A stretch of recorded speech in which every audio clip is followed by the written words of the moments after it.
디모데 전서는 이 사도 바울께서 디모데에게 쓴 편지죠. 우리가 바울이 어떠한 사람인지는 조금 아는데 디모데가 어떤 사람인지는 잘 모를 수 있어요.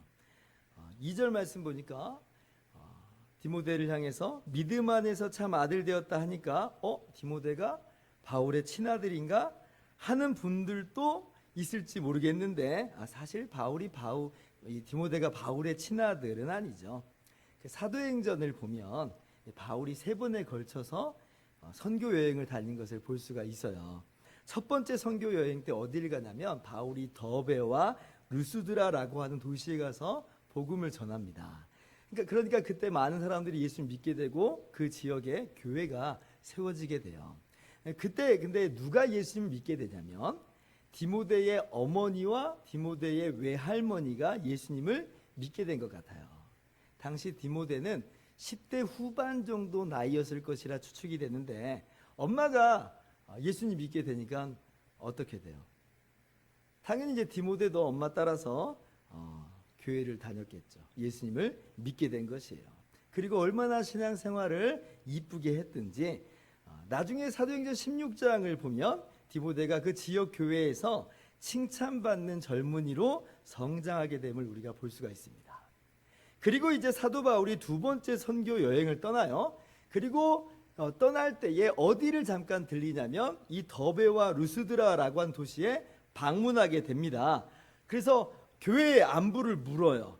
그리고 이때 누구를 픽업해가지고 함께 선교 여행을 떠나냐면 바로 이 디모데를 데리고 2차 선교 여행을 떠납니다. 그래서 디모데가 그때부터 바울과 함께 다닌 거예요. 바울과 함께 2차 전도 여행, 3차 전도 여행도 함께하고 바울이 복음 전한다는 이유 때문에 로마 감옥에 갇혔을 때도 바울을 돕는 자로 함께 그 시기를 디모데가 보내게 됩니다.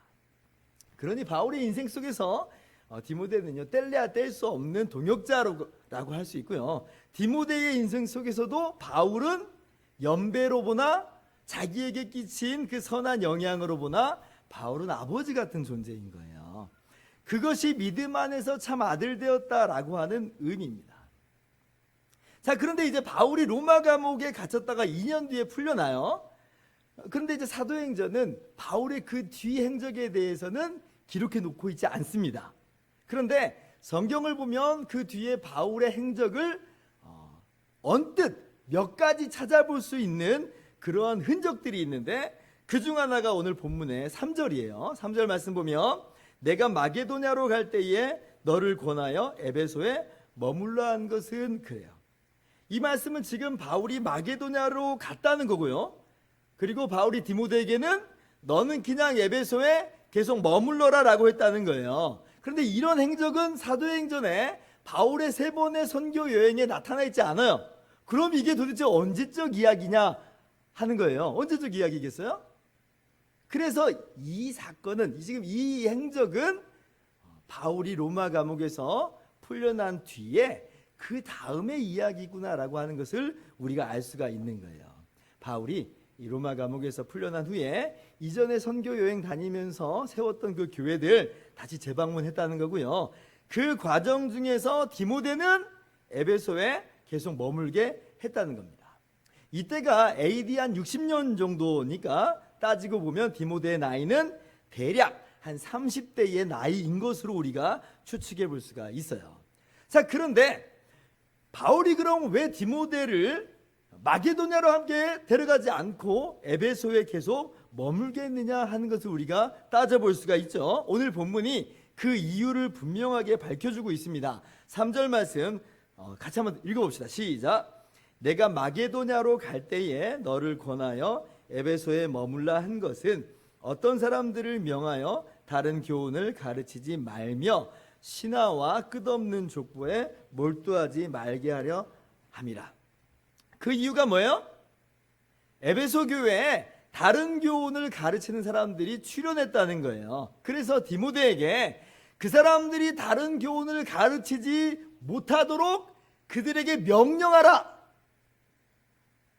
이것이 바울이 디모데를 에베소에 머물게 한 이유예요. 거짓 교훈들을 막아서라는 거예요. 막아서라는 거예요.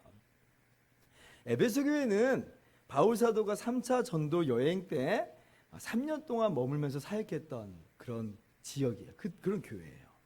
바울의 선교 역사상 에베소 교회에 있었던 기간만큼 오래 머문 기간이 없어요.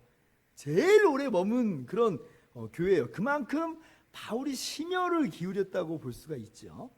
그런데 그 에베소 교회에도 바울이 전한 진리의 복음 말고 다른 교리를 말하는 자들이 출현했다는 거예요. 4절 보니까 신화와 족보, 성경에도 나오지 않는 그런 이야기들을 늘어놓고 거기에 몰두되어 있는 사람들이 있더라.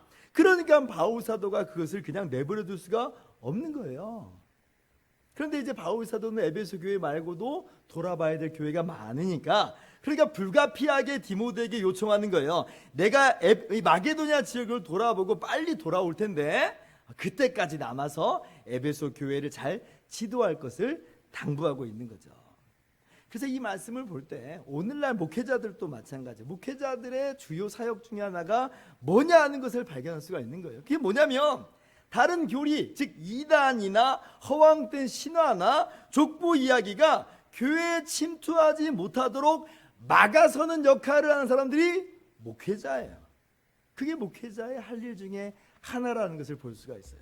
이걸 적극적인 표현으로 바꿔보면 바른 교훈, 바른 성경적 교리를 가르치기를 힘써야 되는 것이 바로 목사가 해야 될 일이라는 거죠. 왜냐하면 이 바른 가르침을 통해서 성도들이 믿음 안에서 성장하게 되고요, 목사가 바른 교훈을 가르치기를 중단해버리면 교회에는 온갖 다른 교리, 이단 사설이 침투하기 쉽게 된다는 겁니다. 바울이 예전에 3차 선교 여행을 마치고 에베소 교회 장로들과 작별하는 내용이 사도행전 20장에 나옵니다. 근데 거기에서 바울 사도가 뭐라고 말하냐면 함께 볼까요? 사도행전 2장 29절인데요. 내가 떠난 후에 사나운 이리가 여러분에게 들어와서 그 양떼를 아끼지 아니하며, 30절 같이요, 또한 여러분 중에서도 제자들을 끌어 자기를 따르게 하려고 어그러진 말을 하는 사람들이 일어날 줄을 내가 아노라. 3차 전도여행 마치고 돌아가는 길에 이 이야기를 지금 하고 있어요. 근데 세상에 보세요. 그 훌륭한 바울 사도께서 3년이나 사역을 한 교회라 할지라도 다른 교리, 다른 교훈이 침투할 위험성이 존재한다는 것을 이미 경고하고 있어요. 그런데 보세요. 디모데전서 1장 보니까 과연 정말 다른 교리를 가르친 자들이 생겨버린 거예요. 참 무서운 이야기입니다. 우리는 교회가 그냥 좋은 게 좋은 거고 마냥 쉽고 또 편하게만 해주면 될 거라고 하는 그런 경향들이 있어요. 그런 생각들을 우리가 부지불식간에 해요. 그런데 사실 그렇지 않아요. 정신 바짝 차리지 않으면 다른 교리들, 다른 교훈들이요, 우리도 모르게 우리 주변으로 파고들 수가 있어요. 왜냐하면 우리 인간 본성이 연약하고 또 죄악에 물들어 있기 때문에 우리는 그냥 내버려 두면 오염될 확률이 굉장히 높습니다. 그러니 그냥 그대로 내버려 둬서는 안 된다는 거예요. 교회는 진리의 기둥과 터입니다. 교회는 진리를 떠나면 절대로 안 돼요. 그래서 진리에서 이탈하지 않도록 끊임없이 다른 교리들을 막아야 하는 것이고, 성경적인 교리들을 끊임없이 가르쳐 내야 하는 것이에요. 우리 교회가 그러한 교회가 되기를 바라고요. 우리 모든 성도님들은 바른 교훈, 바른 교리를 배우기에 힘쓰시기를 주님의 이름으로 축원합니다. 자, 그러면서 바울이 한마디 말을 더 첨부를 해요. 5절 말씀인데요. 한번 또 같이 읽어봅시다. 시작. 이 교훈의 목적은 청결한 마음과 선한 양심과 거짓이 없는 믿음에서 나오는 사랑이거늘. 이걸 알기 쉽게 직역을 해보면 이런 말입니다. 이제 이 명령의 목적은 사랑이다 라는 거예요. 이 명령의 목적은 사랑이다. 여기 교훈으로 번역된 단어는 명령이라고 하는 단어로 번역하는 게 더 좋아요. 왜냐하면 이 단어가 아까 그 3절에 바울이 디모데에게 명하라, 명령하라 그랬잖아요. 그 단어하고 똑같은 단어예요. 그때는 동사로 쓰인 거고 여기에는 명사로 쓰인 차이밖에 없어요. 그러니 이게 지금 무슨 말이에요? 바울이 디모데에게 어떤 사람들 보고 다른 교훈 가르치지 말라고 명령하라 그랬잖아요. 그러면 그 명령의 목적이 뭐라는 거예요? 사랑이라는 거예요. 디모데가 명령합니다. 그런데 어떠한 태도와 어떤 자세로 명령하라? 사랑으로 명령하라. 그리고 그 명령을 통해서 기대하는 바가 뭐다? 사랑의 열매를 기대한다는 거예요. 진리를 수호하는 것으로 그치지 말고 사랑으로 교회를 세워나가라라고 하는 말씀인 거죠. 진리를 이야기하다 보면 자칫 어떤 함정에 빠지기 쉽냐면 판단과 정죄에 빠지기가 쉽습니다. 왜냐하면 지금 저 사람이 정말 틀린 이야기를 하고 있거든요. 그러니까 바른 이야기를 해줘야 되고 바른 길로 인도를 해줘야 돼요. 그거 아니라고 분명히 말해줘야 된다는 말이에요. 진리를 이야기해야 돼요. 근데 그러다 보니 시비는 분명히 가렸는데, 옳고 그름은 분명히 가렸는데 뭔가 모르는 굉장히 메마름을 경험하게 돼요. 비슷한 경우로 이런 예를 들 수가 있는데, 전도자들 속에서 회자되는 이야기가 있습니다.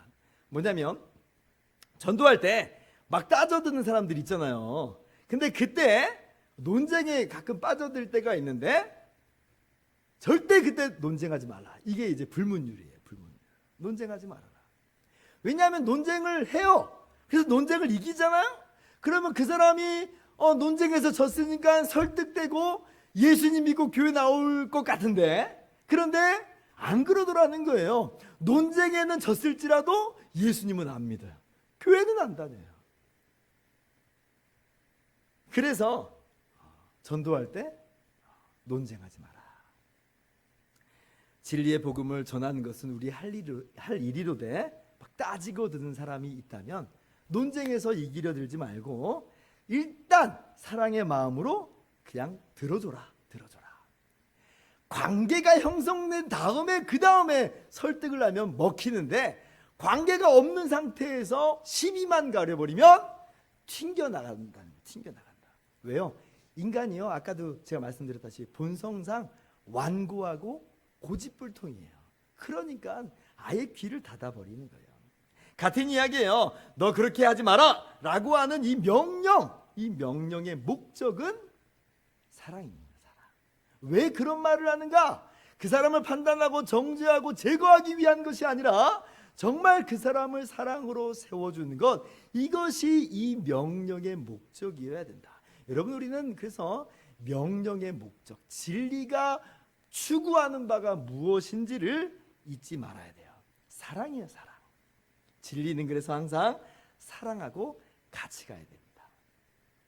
흥미로운 건 나중에 에베소 교회가 진리 위에 정말 바로 선 것 같아요. 요한계시록 2장을 보면 한 30년 후에 사도 요한께서 주님의 말씀을 에베소 교회에게 전해주는 내용이 나와요. 근데 거기 보면 주님께서 이렇게 말씀하십니다. 계시록 2장 2절을 보면 내가 내 행위와 수고와 내 인내를 알고 또 악한 자들을 용납하지 아니한 것과 자칭 사도라 하되 아닌 자들을 시험하여 그의 거짓된 것을 내가 드러낸 것을 주님이 아신다 하면서 에베소 교회를 칭찬하시는 거예요. 그런데 바로 이어서 책망할 것이 있다라고 말씀하셔요. 그게 뭐냐면 너는 지금 처음 사랑을 버렸다. 사람들이 지금 에베소 교회가 처음 사랑을 버렸다 그러니까 대체로 어떻게 생각하냐면, 으이구, 에베소 교회가 처음에 그 뜨거웠던 열정을 잃어버렸구만, 이렇게 생각을 해요. 그런데요, 그런 의미가 아주 없지는 않겠습니다만은, 근데 이 말씀의 본질적 의미는 에베소 교회가 그래가지고 세속화되어 버리고 게으름에 빠졌다는 이야기가 아니에요. 말씀 자세히 보세요. 에베소 교회는 지금 게으르지 않아요. 진리 위에 바로 서려고 지금도 수고하고 애쓰고 있어요. 주님을 위해 참고 견디고 있어요. 우리가 생각하는 어떤 세속화나 게으름의 모습이 없단 말이에요. 그럼 뭐가 문제냐? 라고 할 때 사랑이 사라졌다는 겁니다. 사랑이. 행함은 있는데 주님을 사랑함으로 하는 행함이 사라진 것이고요. 진리는 있는데 그 진리의 목적인 사랑의 열매 맺음이 없어졌다는 거예요. 어쩌면 에베소 교회 신앙생활이 그냥 예전에 해왔던 대로 관성에 의해서 진행되고 있을지 몰라요. 처음 사랑을 버렸다. 결국 그래서 우리가 신경 써야 되는 건 뭐냐? 첫째는 진리 위에, 바른 성경적 교리 위에 서기를 힘쓰는 것이어야 되고, 둘째는 그로 말미암아 사랑의 열매를 맺는 것이에요. 진리가 빠진 사랑만도 아니고 사랑이 빠진 진리만도 아니에요. 진리와 사랑은 취사 선택의 문제가 아니라 이 둘은 함께 붙잡고 함께 힘써야 되는 것이라는 거예요. 이것이 오늘 주님께서 우리에게 주시는 교훈의 말씀입니다. 그러므로 우리가 오늘 주님의 말씀을 우리 삶 가운데 이렇게 적용하면서 나갑시다. 시간 관계상 한 가지만 적용하기를 소망하는데요. 그게 뭐냐면, 자, 우리가 사랑이라고 하는 분명한 목적을 가지고 어떻게 살아야 되냐면, 주의 말씀, 성경 말씀을 읽고 배우기에 힘쓰자 하는 거예요. 여러분, 이 한 가지만 명확하게 기억하고 돌아가실 수 있기를 바랍니다. 성경을 이 한 주간 동안 우리의 인생에 걸쳐서 정말 읽고 배우기에 힘써야 돼요. 성경에 나오지도 않는 각종 신화, 성경이 말하지도 않는 각종 족보 이야기, 성경이 말하지 않는 각종 교훈들, 그런 거 다 버려버리고요, 경박한 호기심 귀담아 들을 필요도 없어요. 그런 것들이 우리의 호기심을 자극할지 모르지만 그런 호기심은 갖다 버려야 돼요. 도리어 우리가 집중해야 되는 건 뭐냐면 하나님의 말씀 자체예요. 성경 자체예요. 거기에 우리가 집중을 해야 돼요. 이단들의 공통된 특징점이 하나 있는데, 그 중에 하나가 뭐냐면 이들이 성경 외에 성경과 방불한 또는 성경의 표준 해설서를 매우 강조한다는 거예요. 그리고 거기 보면 다른 사람들이 그 사실 여부를 검증할 수 없는 온갖 종류의 허황된 신화들이 그 안에 들어가 있어요. 예를 들면 몰몬교회의 몰몬경을 보면 거기 어떤 내용이 나오냐면, 구약의 유다 왕국이 멸망하기 직전에 리하이라고 하는 유대인이 아메리카 대륙으로 이주했다는 이야기가 나와요. 이것을 조셉 스미스라고 하는 사람이 모로나이라고 하는 천사한테 들었다는 거예요. 그걸 받아서 기록한 것이 몰몬경이에요. 그러니까 지금 다른 사람이 검증할 수 없는 그런 신화들을 잔뜩 늘어놓은 거예요. 말만 있고 증거물은 없어요. 뭐예요? 신화예요, 신화. 신천지 교주인 이만희 씨의 수법도 똑같습니다. 이만희 씨의 요한계시록의 실상이라는 곳에서 자기가 요한계시록 10장에 나오는 바 천사로부터 작은 두루마리를 받아 먹었다는 거예요. 이만희 씨의 계시록 완전 해설이라고 하는 곳에서는 구름을 입고 오시는 성령체에게 안수를 받고 책과 지팡이를 받게 되었다 그래요. 완전 신화예요. 말만 있지 증거물이 없어요. 마치 이 북한에서 옛날에 뭐 김일성이 솔방울로 수류탄을 만들었다, 그런 이야기하고 똑같은 거예요. 완전히 허무맹랑한, 다른 사람들이 도무지 검증할 수 없는 그런 허무맹랑한 신화 위에서 그들이 자신들의 교리를 구축해 놓고 성경을 거기에다가 짜맞추고 있는 거예요. 근데 이제 알고 보니 우스운 건 뭐냐면, 이만희 씨가 그 이전에 장막성전이라고 하는 그런 이단의 신도로 있었을 때인데, 그 장막성전의 교주였던 유재열이라고 하는 사람도 자기가 이 요한계시록 10장에 나온 대로 책을 받아 먹었다는 거예요. 여러분, 누가 진짜 받아 먹은 걸까요? 굉장히 무슨 얘기예요.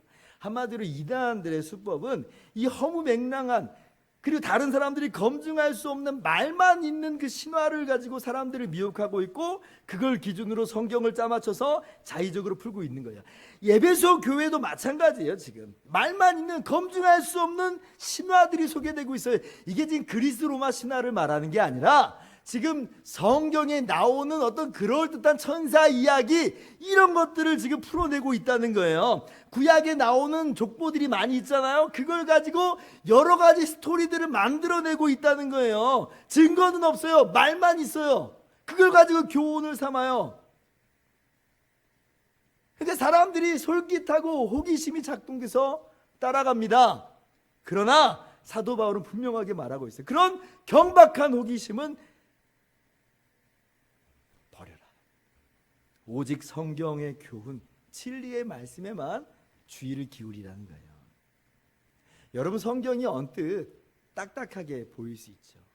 혹은 우리의 흥미를 자극할 만한 것이 없어 보여요. 성경 3독 정도 하면 어지간해서는 성경에서 모르는 내용이 없어요. 그러면 굉장히 지루해져요. 뭐 새로운 거 없나? 다른 거 찾아다니려고 그래요. 그러나 우리는 말씀 그 자체로만 만족해야 되고요, 사실 말씀만으로 충분합니다. 바울 사도께서 사도행전 20장에 에베소 교회 장로들과 마지막 작별 인사를 했다고 했잖아요. 그때 이런 말씀을 하세요. 사도행전 20장 32절을 보면 같이 한번 읽어봅시다. 시작. 지금 내가 여러분을 주와 및 그 은혜의 말씀에 부탁하노니 그 말씀이 여러분을 능히 든든히 세우사 거룩하게 하심을 입은 모든 자 가운데 기업이 있게 하시리라. 여기서 바울 사도가 내가 주님께 부탁하노니 이렇게 말을 하고 있어요. 그리고 그렇게 말해도 충분합니다. 그런데 굳이 어떤 말씀을 거기에 덧붙이고 있냐면 주와 및 은혜의 말씀이라고 하는 표현을 추가해요. 이게 무슨 의미예요? 주님의 역할이 있고 또 말씀의 역할이 따로 있고 그런 말이 아니에요. 주님께서 당신의 교회를 든든히 세우실 것인데 어떻게 든든히 세우시냐면 은혜의 말씀으로, 주님의 말씀으로, 즉 성경을 통해서 교회를 능히 그리고 충분히 든든히 세우신다는 거예요. 그러므로 우리가 주님을 찾으면서 주님의 말씀 외에 다른 곳에서 주님을 찾으면 안 되는 거예요. 주님께서는 주님의 말씀을 통해 성경으로 말씀을 깨닫게 하셔서 그로 말미암아 우리를 든든하게 세워가시는 겁니다. 그러므로 우리가 오늘 집중해야 되는 것은 신화와 족보가 아니에요. 주님의 말씀이 성경을 읽고 배우는 것에 정말 온 힘을 기울여야 되는 겁니다. 이러한 신앙인의 삶에 귀감을 보인 역사적 사건이 하나 있어요. 종교개혁 당시에 유럽 각지에 종교개혁자들이 일어나잖아요. 그리고 많은 곳에서 성공적으로 종교개혁이 이루어지게 됩니다. 프랑스에서도 종교개혁의 불길이 막 일어났어요. 뜨겁게 타들어갔어요. 많은 사람들이 올바른 신앙으로 돌아왔습니다. 이 프랑스의 이 종교개혁자들과 이 개신교도들을 위그노라고 불러요. 위그노. 그런데 이 위그노들이 그렇게 신앙생활을 바르게 하려고 하는 반면에 그것을 반대하는 세력도 만만치 않았어요. 왕부터 위시해서 귀족들은 여전히 로마 카톨릭에 머물러 있었어요. 결국 그 두 세력 가운데 충돌이 벌어지게 됩니다. 그런데 안타깝게도 그 전쟁 가운데 위그노들이 패배하게 돼요. 그리고 종교의 자유를 뺏기게 됩니다. 전부 다 강제적으로 로마 카톨릭으로 개종을 해야만 하는 거예요. 로마 카톨릭은 위그노들에게 성경 읽지 못하도록 해요. 왜? 성경 보면 로마 카톨릭의 가르침을 따르지 않으니까 성경을 못 읽게 하는 거예요. 그래서 이 사람들이 어쩔 수 없이 죽지 않기 위해서 로마 카톨릭으로 강제 개종은 당했지만, 근데 이 사람들이 말씀을 포기할 수는 없어요. 그러니까 어떻게 하냐면 작은 성경책, 성경책을 아주 작게 만들어 가지고 여자들은 머리 장식 속에, 남자들은 가슴팍 옷깃에 숨겨놓고 몰래 읽는 거예요. 몰래. 왜냐하면 이 말씀이 교회를 든든히 세우고 나를 든든히 세움을 이들은 고백하는 그런 신앙인들이었다는 거예요. 이 위그노들의 자녀들은 7살이 되면 강제적으로 로마 카톨릭 기숙학교에 들어가야만 했습니다. 강제예요, 강제. 근데 그러면 어떻게 해요? 여러분 같으면 여러분의 자녀를 그럼 어떻게 하겠습니까? 애가 거기서 뭐 어떻게 되든지 말든지 내버려 두겠습니까? 기도만 하시렵니까? 이 위그노들은요 어떻게 하냐면요, 4살이 되면 이 아이들에게 글을 가르쳐요. 7살 로마 카톨릭 그 학교에 가기 전에 3년 동안이라도 말씀을 통해서 바른 교훈을 가르치려고 애를 쓴 거예요. 그 아이들이 그냥 가나다라 마바사 이제 간신히 하고 있을 때인데, 그죠? 그런데 이 3년만이라도 어떻게 하든지 말씀 안에 바로 서기를 바라는 마음으로 목숨 걸고 자신들의 자녀에게 성경을 가르칩니다. 정말 치열하게 성경을 읽고 가르치고 배운 거예요.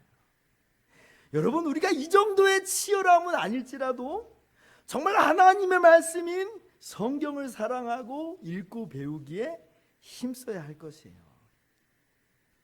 그렇게 살아가실 수 있는 저와 여러분 모두 되기를 주님의 이름으로 축원합니다. 이제 말씀을 마치겠습니다. 얼마 전에 한 집사님이 이렇게 이야기를 했어요. 요즘 성경을 너무 많이 읽는 것 같아서 이러다가 성경 삼독을 할 것 같아가지고 성경 읽는 페이스를 좀 줄여야 될 것 같다, 이렇게 말씀하셨어요. 성경 삼독을 하신다는 건 굉장히 성경을 지금 많이 읽고 있다는 거예요. 우리가 지금 2020년 성경 20동 릴레이를 하고 있잖아요. 근데 제가 정말 그분에게 잘하고 계세요 라고 하면서, 그런데 절대 그 페이스를 줄이지 말라고 말씀을 드렸어요. 왜요? 주님의 말씀이 우리를 든든히 세우기 때문에 그래요. 읽는 분량 자체가 줄어드는 것은 상관없습니다. 예를 들면 뭐 주석을 함께 병행하면서 본다든지, 어떤 연구나 묵상을 하면서 성경을 본다든지, 그러면 똑같은 시간이라고 해도 읽는 분량은 줄어들 수밖에 없잖아요. 그러나 중요한 건 뭐냐면 그 말씀을 사모하는 마음, 그렇게 말씀을 통해서 주님과 동행하려고 하는 그 마음, 이건 조절하면 안 되는 거예요. 이 정도면 됐어, 좀 페이스 좀 낮추자, 그런 마음은 아닌 거예요. 말씀을 통해서 나는 주님과 언제나 함께 동행하리라, 이런 마음이 우리의 마음이어야 돼요. 여러분, 다른 교훈으로 여러분 마음을 채우지 않기를 바랍니다. 이리저리 다른 어떤 호기심을 가지고 기웃기웃거리지도 마세요. 다른 교훈, 다른 신화, 다른 족보 찾아갈 것 없어요. 하나님께서 성경으로 우리에게 충분히 말씀하셨어요. 그러므로 우리는요, 하나님 말씀, 이 성경을 읽기에 힘쓰고 배우기에 힘써야 되는 것이에요. 주님의 말씀을 통해서 주님과 기쁨으로 즐거이 동행하시기를 바라고, 그 말씀이 여러분의 영혼의 양식이 되고 여러분에게 참된 기쁨과 평안을 가져다 주는 것을 경험하시기를 바랍니다. 그리고 그것을 통하여서 한 걸음 더 나아가서 아름다운 사랑의 열매를 맺는 복된 신앙인의 삶을 사시기를 주님의 이름으로 축원합니다. 기도하겠습니다.